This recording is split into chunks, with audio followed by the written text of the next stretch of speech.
Hello, welcome to HITC Sport. And let's be honest, everyone has had a terrible 2020. This was a hideous, god-awful year. Nobody's going to look back on this year with any sort of affection. And before you mention the Liverpool fans, the same Liverpool fans who weren't allowed to celebrate their first title in 30 years, what I'm going to do is take a look at every footballer of every age who had the utter worst 2020. Right, let's go. 18, Troy Parrott. This has to have been a frustrating year for Troy Parrott. It's frustrating for me. This guy was supposed to be our next Robbie Keane. Listen, there's still time, and if he could hurry up and bang in some goals, that would be very much appreciated. But I thought the arrival of Jose Mourinho, coupled with Harry Kane's injury, might unleash an utter superstar at Tottenham this year. Nah, this underage goal machine was largely ignored, barely featured in the Amazon documentary. He wasn't given any speaking lines. He missed a penalty in that FA Cup 5th round defeat at home to Norwich, and was given just one single minute of Premier League football in 2020. Troy Parrott just played only 60 more seconds of Premier League football this year than Stephen Hawking. Okay, fine, he's loaned out to Millwall in the Championship. Hopefully he can tear that league to shreds. Now, an ankle injury kept him out of the first 11 games of the season, and he hasn't scored in his first 7 games for the club. Oh yeah, and he's only played 5 minutes for Ireland all year, and we're a country who haven't scored in about 10 goddamn hours. 19, Gabriel Martinelli. Well, I could touch on Bobby Duncan, you know, Steven Gerrard's cousin, the Liverpool wonder kid who quit the club for Fiorentina. As predicted, he didn't settle in Italy,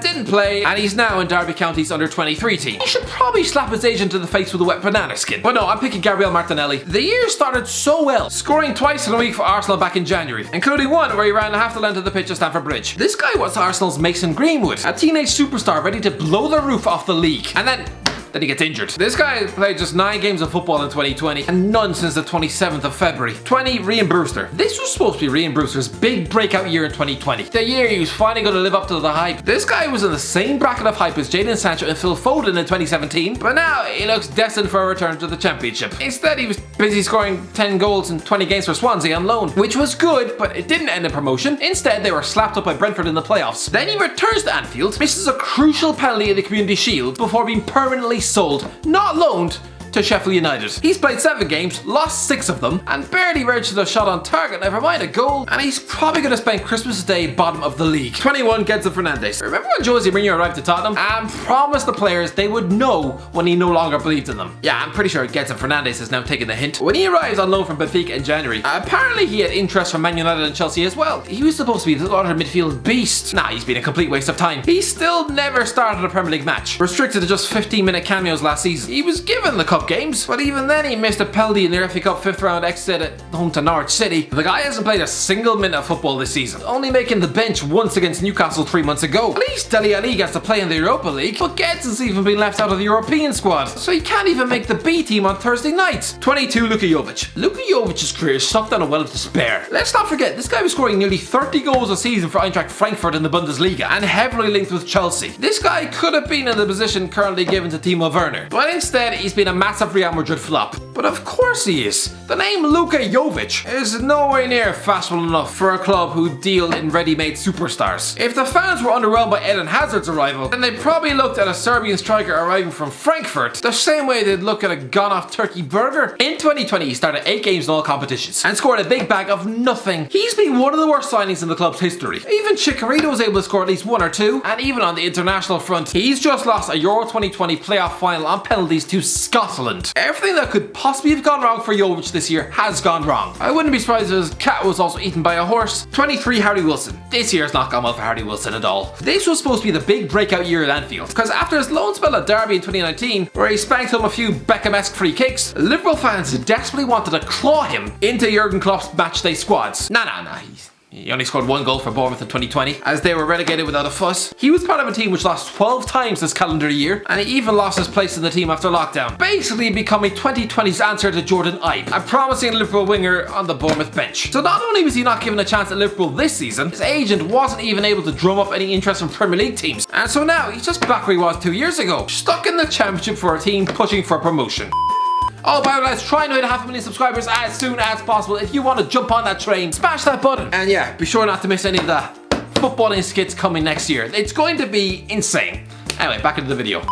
24, Dele Alli. This has been the worst year of Dele Alli's life. And this is a guy who was on the pitch when his country were dumped out of the Euros by Iceland. 2020 was supposed to be this guy's rejuvenation. After going stale under Pochettino, here he was setting up goals with acrobatic back heels on Mourinho's debut against West Ham last November. But not only is he not kicked on from that, the guy has been utter pigeon sick. He scored just 2 goals in 2020 against Norwich and Burnley. Oh, and started both legs in a 4-0 Champions League aggregate thumping by RB Leipzig, where Mourinho probably felt like slapping him in the teeth, because the man barely features after lockdown, was also robbed in his house at knife point, saw a transfer to PSG fall through, and is now stuffed in Jose's B team, who only feature on Thursday nights against Bulgarian milkmen. He's only been given a combined 1 hour of Premier League football, being left out of 9 matchday squads. England's golden boy is suddenly at massive risk of spending Euro 2021 just eating stale cheese puffs on his couch. 25, Thomas Lemar. 2019 wasn't a great year for Thomas Lemar. 2020 hasn't been much better. Yes, Atletico Madrid are in a title race, but Lemar has started just 3 league games and had to wait until last week to score his first La Liga goal of the calendar year. The man is probably delighted that the other midfield Thomas has left Madrid, because he's shown marginal signs of improvement in recent weeks, but still on a whole it's been a pretty dull year. 26, Kepa Arrizabalaga. This has been a hideous year from start to finish for poor old Kepa. I'm struggling to think of a more embarrassing year for such a high profile keeper. Maybe Joe Hart in 2016, but still, for the most expensive goalkeeper on the planet,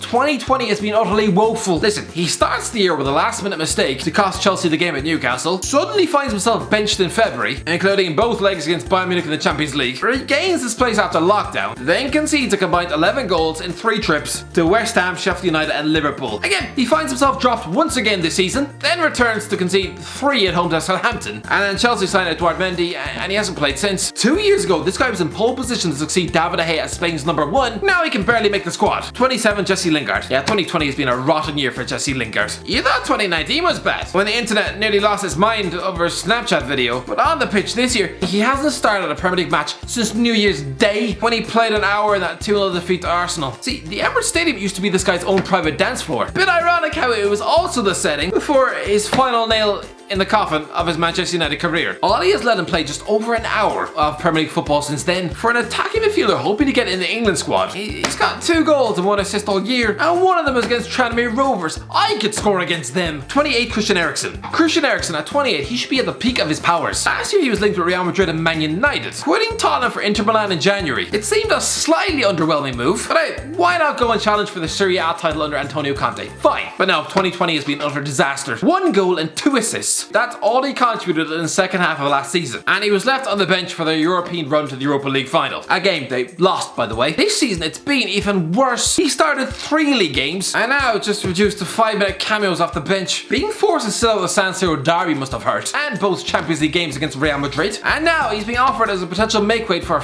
Fred? God, what an utter waste of time. 29, Eden Hazard. Eden Hazard might just be the biggest waste of money of all time. Let's not forget, Real Madrid paid 100 million quid for this guy. Essentially a Floyd Mayweather paycheck. And what's he actually done? This guy's a generational talent. A guy compared with Messi and Maradona while at Chelsea, seen by many as the 3rd best player in the world. Well, in 2020 he scored just 2 league goals. Struggled with fitness, injury, and even his goddamn weight. Clearly he spent lockdown with his hand permanently stuck in the bottom of a Doritos bag. He started just 12 games out of a possible 43 in 2020. This guy turns 30 next month. Is this the end of Eden Hazard? Is he now just a finished, washed up lump in the same footballing graveyard as Alexis Sanchez? If so, then whoever decided to cash in at Stamford Bridge when they did deserves a goddamn knighthood. 30, Mario Balotelli. I'm sorry, but I am struggling to find a single 30-year-old footballer with a working pulse who had as underwhelming a year as Mario Balotelli. Where do you want to start? How about the beginning of the year, when he was racially abused by Lazio fans on New Year's Day, which was also the last time he scored a goal.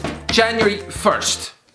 Lads. He then picks up his 13th red card of his career, being suspended for a match against his former club AC Milan. Then Brescia suspend him from the club after lockdown because he missed training. Then he limply watched his club get relegated, rounding off the season with a 6-0 battering at another one of his former Milan clubs. His owner Machino Cellino then labels him embarrassing, childish, and a massive mistake. Then Brescia sack him. He's forced to train with Serie D side Frankie Horta, all the while being offered contracts by Barnsley. When you have a super agent like Mino Raiola pulling your strings, how could he not do better than Barnsley? This is Mario Balotelli here. What another slap in the face. Anyway, he's now stepped into Serie B with Monza, and that's the first time he set foot in a lower league since 2006. 31 Jasper Cillessen. Jasper Cillessen has had an utter nightmare. After 3 years on the Barcelona bench, the Dutch goalie then carves out a £35 million transfer to Valencia. Finally, get him some first team football, right? Nah, the reality is he spent last season struggling with a hip injury before losing his place in the summer to Jaume Domenech, just some 30-year-old journeyman who's been stuffed on the Valencia bench since 2015 for a highly rated former Dutch number one who's linked with half of Europe's elite clubs in his prime. God, his career is falling apart. The club was even linked with a move for Pepe Reina in the summer. I'm sorry, but if you cost £35 million,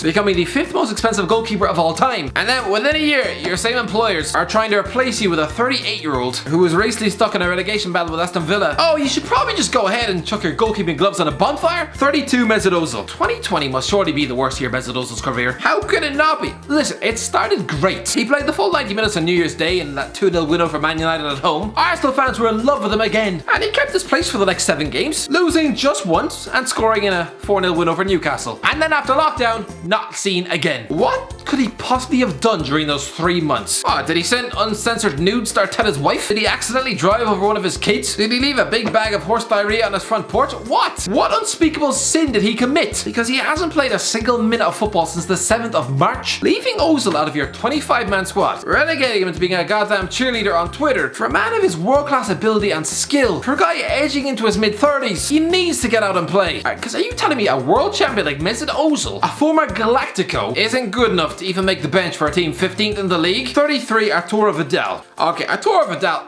he's done okay at Inter Milan the last couple of months, but I have to put him in here for this alone. On the eve of a Champions League match with his former club Bayern Munich, here he was singing in the media that Barcelona were the best team in the world and they were going to swat his former team aside. And then he was part of a Barcelona team which lost 8-2 before being sold for less than £1 million. 34 Mario Mandzukic. Yeah, Mario Mandzukic made the wrong career move. If he'd followed ambition instead of his love for a fat paycheck, this guy would currently be a Manchester United striker, adding yet another massive club to his CV. But no, he moved to Al Dahail out of the Bakars Qatar last December and instead scored just 2 goals in 10 games before having his contract torn up in July. Fast forward 5 months and the guy is still unemployed and linked with warming the bench of Aston Villa? Christ above. 35 Wayne Rooney. Wayne Rooney should have just stayed in the MLS. Scoring hat-tricks every week, picking up MVP awards. What a cozy, comfortable life. That's how he should have bowed out of football. Not stuck to the foot of the Championship Derby County and begging them to give him the manager's gig. Let's just remind ourselves, when he arrived at Derby in January, they were just 8 points off the playoffs. The guy was desperate to end on a high and claw his way back into the top flight. And for a while, it was looking good. He took the captain's armband, chipped in with a few goals and assists to sit just 1 point outside the playoffs with just 6 games left. Then the club lose 4 games in a row, all against promotion rivals, to wind up halfway down the league. Oh yeah, and chuck in a 3-0 FA Cup 5th round embarrassment against his former club, with Odion Ighalo putting him to shame. Then the club lose 4 games in a row. This season it's been an utter horror show. He's been part of 9 defeats, he scored just 1 goal all season. This was the year Derby were supposed to go up under Philip Cocu. Now he's on the verge of retirement with a club trying to avoid the drop to League 1. Not to mention his wife is losing a public court case, and he's still being overlooked for the management gig at Derby. Oh yeah, and he's forced to listen to advice from the same guy who cost him Euro 2008. What a bad year to go out on for Rooney. 36 Obafemi Martins. Yeah, considering Obafemi Martins has been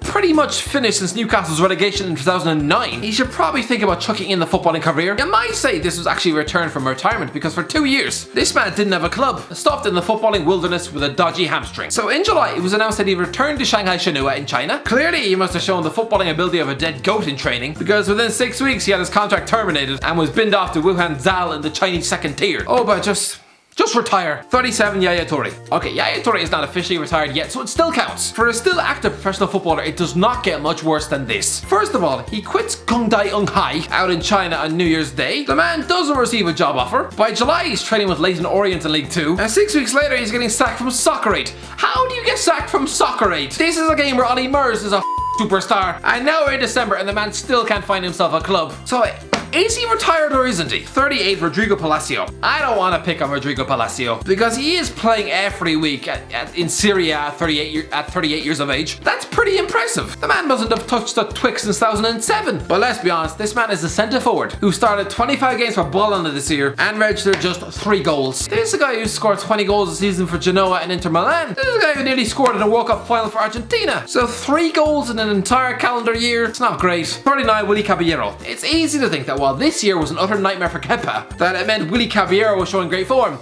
No, listen, Caballero is 39 years of age, so fair play to him. And the fact he plays 16 games in all competitions this year, and that has to be celebrated, right? Yes, but also no. This guy was also in net when Bayern Munich scored 7 past him over 2 legs. This guy was also in net when they conceded 3 first-half goals against West Brom this season. Oh yeah, and he was part of a team which lost an FA Cup final. In 16 games, he's conceded 23 goals.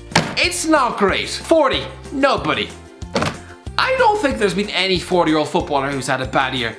If there has, let me know in the comment section below, because honestly, I couldn't find one. Anyway, that's the end of it. Let me know in the comments if you enjoyed the video. Don't forget to like, share, subscribe, and as always, I'll talk to you in a while.